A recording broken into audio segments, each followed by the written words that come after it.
জামাতের আমিরের কথাটা, এটা নিয়ে অনেক ট্রল হচ্ছে। এই বিষয়টা সম্পর্কে আমার একটা মতামত আছে, সে বিষয়টা আমি বলি। আপনারা শুনলে অবাক হবেন দর্শকবৃন্দ, জামাতের আমির যে কথাটা বলেছে আমি ওনার কথার সাথে একমত। কারণ কি, আমি ওনার কথাটা পরিষ্কারভাবে শুনেছি এবং আমি একটু ক্লারিফিকেশন নিয়েছি। আপনাদেরকে একটা কথা বলি দর্শকবৃন্দ, আমাদের মহানবী যখন মক্কা বিজয় করলেন, মক্কা বিজয় করার সাথে সাথে ওনাকে জিজ্ঞাসা করা হলো, হে আল্লাহর রাসূল, আমরা তো অনেক লোককে অ্যারেস্ট করেছি, এখন আমরা কি করব? আমাদের রাসূল বলেছিলেন, I declare amnesty for everybody, উনি মাফ করে দেন। এখন ওটা ছিল আমাদের রাসূল। জামাতের আমির তো আর রাসূল না, জামাতের আমির বাংলাদেশের একটা রাজনৈতিক দলের প্রধান। উনি এই কথাটা কেন বলেছেন? ওনার একটা কথাই আমরা শুনেছি, তারপরের কথাটাকে আমরা শুনি নাই। উনি বলেছে,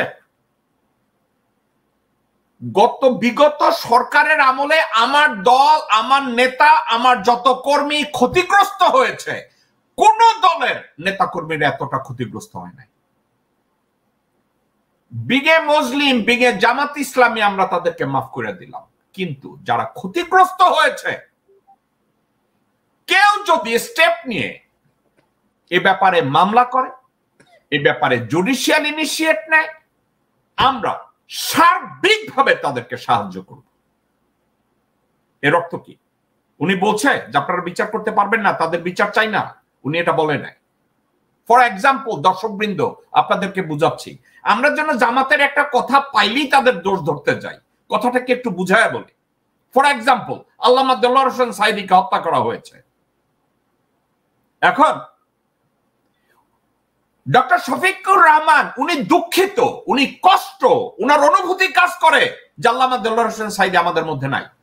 কিন্তু মামলা করতে গেলে জামাত ইসলামী এই মামলাটা করবে না, কিন্তু আল্লামা দেলোয়ার হোসেন সাঈদীর ছেলেরা আছে, মেয়েরা আছে, আত্মীয় স্বজন আছে, কেউ যদি এসে বলে আমরা মামলা করব, জামাত ইসলামী শুধু সাহায্য করবে না, সার্বিকভাবে তথ্য দিয়ে, পয়সা দিয়ে, রিসোর্স দিয়ে সাহায্য করবে।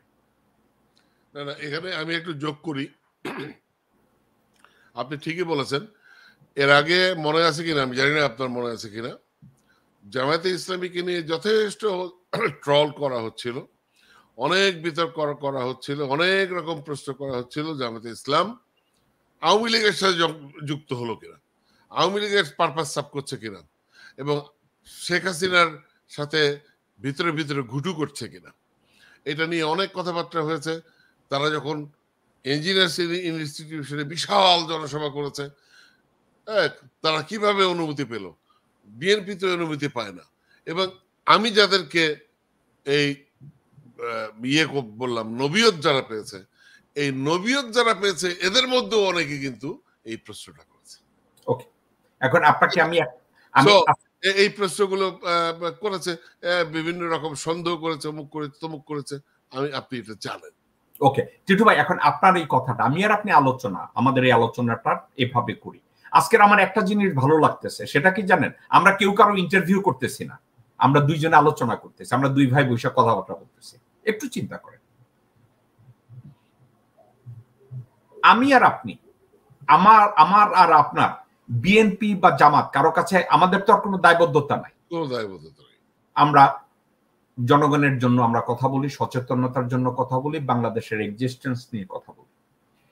কিন্তু টিটু ভাই, আমি আর আপনি কিন্তু আমরা দুইজনেই জানি বাংলাদেশ জাতীয়তাবাদী দলের ভিতরে অন্তর্কলহ এমন পর্যায়ে, কেউ যদি বলে যে আজকে ঢাকা উত্তরে আমরা একটা সমাবেশ করব, ওইখানে নেতৃত্ব নিয়ে আর একটা দল গোপনে আওয়ামী লীগে গিয়ে বলতো এই পারমিশন দিও না, কারণ ওখানে আমার নেতৃত্ব নাই।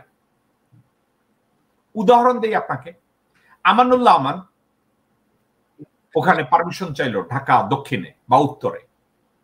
আমানের যারা প্রতিদ্বন্দ্বী একজন আছে, যারা তাকে পছন্দ করে না, ওইখানে আমি একটু বলে রাখি, যখন এরকম কথাবার্তা হচ্ছে জামায়াতে ইসলামকে নিয়ে, আমাদের প্ল্যাটফর্ম থেকে আমরাই একমাত্র জামাতের পক্ষে বলেছি যে না, জামাত কখনোই এই আওয়ামী লীগের পক্ষে যাবে না, মরে গেল তারা আওয়ামী লীগের যাবে না। ওকে, এখন টিটু ভাই আপনাকে বলি, বিএনপিকে কেন পারমিশন দেওয়া হয় নাই?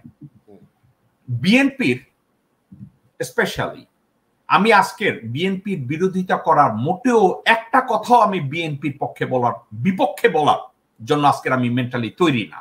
কিন্তু আপনাকে একটা কথা, আপনি যেহেতু প্রসঙ্গটা তুলেছেন এই জন্য বলি, বিএনপির ভিতরের কিছু স্পেশাল লোক আছে যারা পর্দার অন্তরালে আওয়ামী লীগের হয়ে কাজ করছে, এবং আওয়ামী লীগ চাইছে এই লোকগুলাই যেন সব জায়গায় নেতৃত্ব দেয়।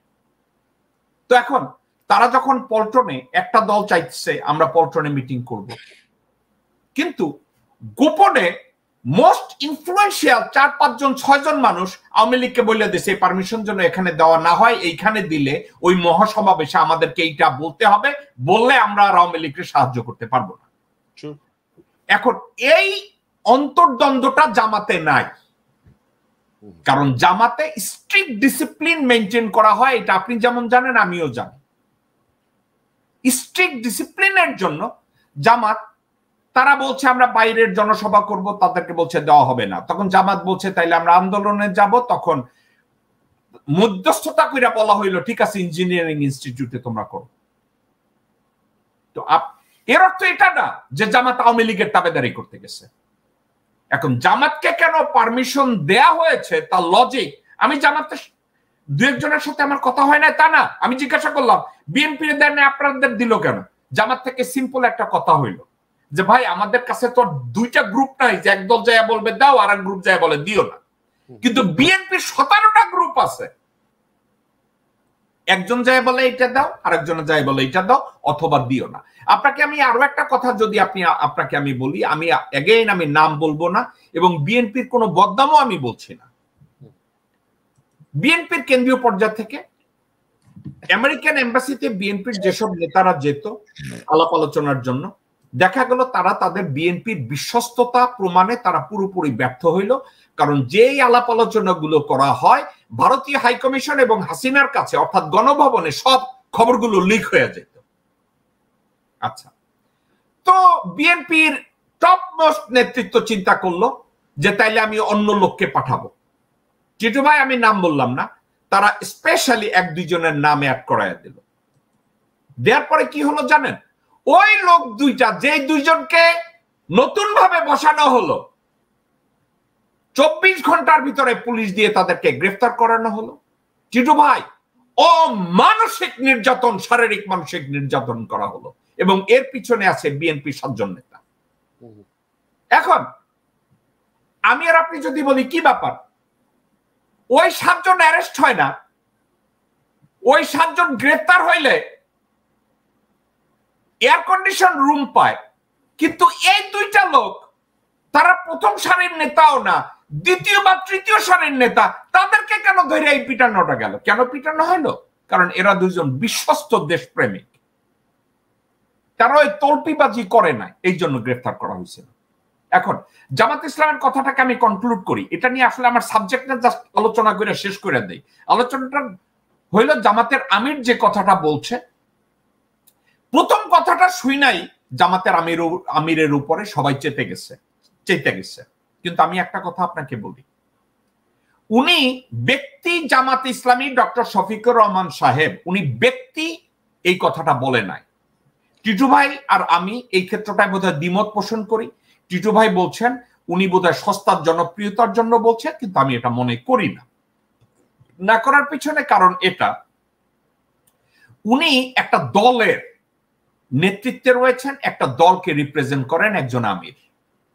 উনি বলছেন ইন এ জেনারেল সেন্স আমরা মাফ করে দিয়েছি, কিন্তু এটা বলার সাথে সাথেই উনি বলেছে আমার দলের কোন ভুক্তভোগী যদি লিগালি এটাকে প্রসিড করতে চায়, বিচার করতে চায়, আদালতে যেতে চায়, যা কিছু করতে চায়, প্রত্যেকটার সাথে জামাত সহায়তা দিবে। তাইলে উনি সস্তার জনপ্রিয়তার কথা, ল্যাঙ্গুয়েজটার শেষের কথাটা উনি বলতেন না। এবং আরেকটা কথা, আমি আর আপনি ওনার সাথে দ্বিমত হতেই পারি, আমি টিটু রহমান ডক্টর শফিকের সাথে দ্বিমত পোষণ করতেই পারি। কেন জানেন? উনি একজন ব্যক্তি, ওনার নেতৃত্বের একটা স্টাইল আছে, উনি জামাত ইসলামীকে উনি নেতৃত্ব দিচ্ছেন।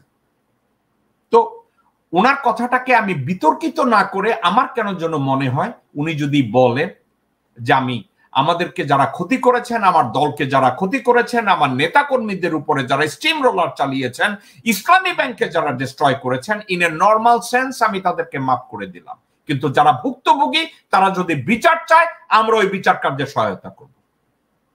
আমার মনে হয় এটা ফেয়ার। আমার মনে হয় এর চেয়ে আর ক্লিয়ার কাট একটা মেসেজ হতে পারে না।